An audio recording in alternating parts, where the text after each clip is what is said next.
ধন্য হে সোহরাওয়ার্দী উদ্যান, ধন্য তুমি। মেস গ্যাদারিং ফর প্যালেস্টাইন উপলক্ষে তোমার বুকে কদম রাখিবেন আউলাদে রসুল, নায়েবে রসুল, হক্কানে সুন্নি আলেম ওলামা, হাজার হাজার ফকির দরবেশ অলি আল্লাহগণ ও আশেকে নবী মুমিন মুসলমানগণ। হে সোহরাওয়ার্দী উদ্যান, ধন্য তুমি।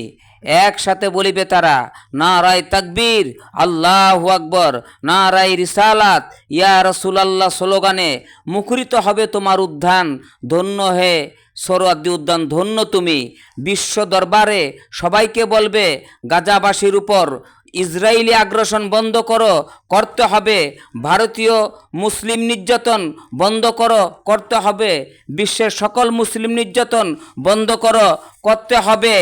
হে বাংলার ধর্মপ্রাণ মমিন মুসলমানগণ, নবী প্রেমিক অলি প্রেমিকগণ, সোহরাওয়ার্দী উদ্যানে অলি আল্লাহর সহাব্বতে আসলে রিয়াবিহীন 1000 বৎসরের নফল এবাদতের চেয়ে উত্তম। তাই আমি আসব, আপনারাও আসবেন। ইসরায়েলি আগ্রাসন বন্ধ হবে ইনশাল্লাহ। ভারতীয় মুসলিম নির্যাতন বন্ধ হবে ইনশাল্লাহ। মিয়ানমার মুসলিম নির্যাতন বন্ধ হবে ইনশাল্লাহ। বিশ্বের মুসলিম নির্যাতন বন্ধ হবে ইনশাল্লাহ। নারায়ে তাকবীর, আল্লাহু আকবর, নারায়ে রিসালাত, ইয়া রাসূলুল্লাহ, নারায়ে তাকবীর, আল্লাহু আকবর, নারায়ে রিসালাত, ইয়া রাসূলুল্লাহ।